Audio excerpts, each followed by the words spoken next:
What's up guys, back again with another video. So in today's video we're going to take a look at some Japanese retro computing history. This is the NEC PC-98 home computer.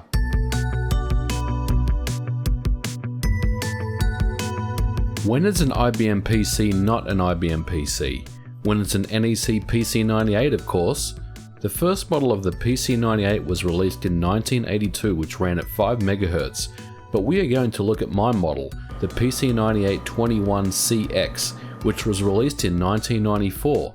I'm going to talk about the system and how much a system like this would cost to put together if you're interested in buying one, as well as taking a quick look at some of my favorite games for the system.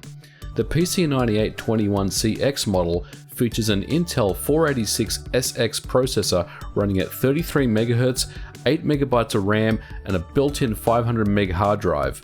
While it looks and sounds suspiciously like a PC, even down to the fact that it runs MS-DOS and Windows, it's not compatible with a PC and it really is its own system. Removing the front panel reveals on the right hand side a pull-out expansion for easy memory upgrade with standard 30-pin EDO SIM-RAM. Very handy, especially since you don't need to remove the case from the motherboard to upgrade the memory. On the left hand side is the standard 40-pin IDE connector. My PC-98 came installed with a hard disk, but I've replaced it with a compact flash adapter and a 4GB compact flash card, which makes it very easy to copy software onto it. Finally, the CD-ROM is a double-speed Sony CD-ROM drive, which I will most likely never use. Opening up the unit and removing some screws to remove the floppy drive cage reveals the Intel 486SX processor. This one is running at 33 MHz as previously mentioned and unfortunately isn't socketed. On the back of the unit reveals some expansions including RGB, printer, serial and other connectors. The cards on the back of the unit are plugged into what's called the 16-bit C-bus expansion, which is similar to the PC-ICA slots from a standard IBM PC compatible. The top card is the PC-982186 FM sound card, which features a Yamaha YM2608 chip and produces beautiful FM sound. My PC-98 computer does have onboard CAN bay sound, but the FM sound is emulated and has compatibility problems with many games, so a dedicated sound card was a must purchase for me. Speaking of the games, this is why I bought the computer in the first place. Let's check out some of my favorite games for the system.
Even in Japan there were many ports of popular American and English games. Here's Wolfenstein 3D and Doom running localized versions under the NEC PC-98.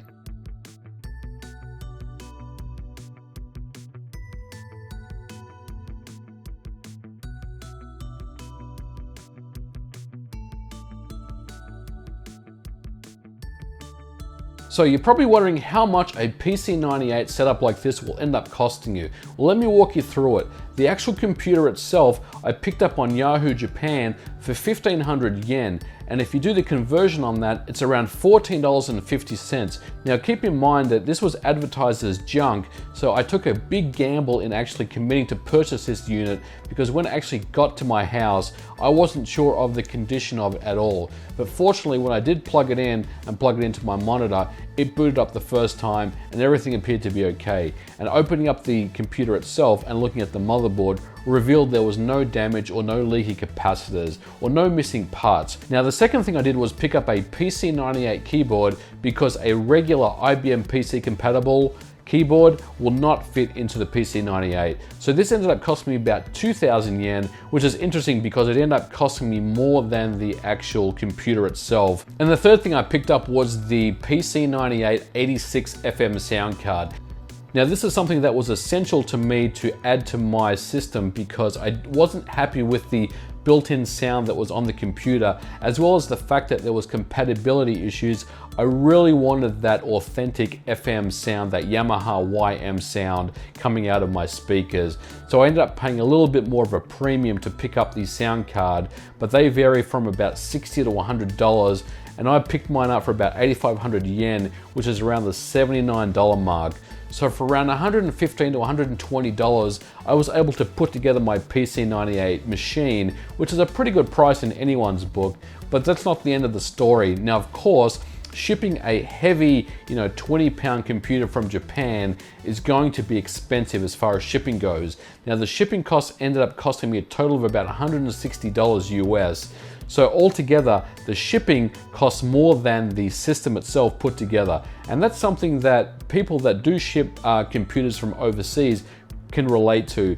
But just keep in mind that if you do want to ship a bulky X68000 or an FM Towns or an NEC PC-98 system from overseas, you're going to pay a premium to ship those to the United States or anywhere else in the world for that matter. But that's all for now, guys. I'm going to go ahead and get out of here. Let me know what you guys think about the PC-98. Leave a comment below if you have any questions about the PC-98 setup behind me or anything else in this video. Don't forget to rate, comment, and subscribe if you like my channel, and I'll catch you guys in the next video. Bye for now.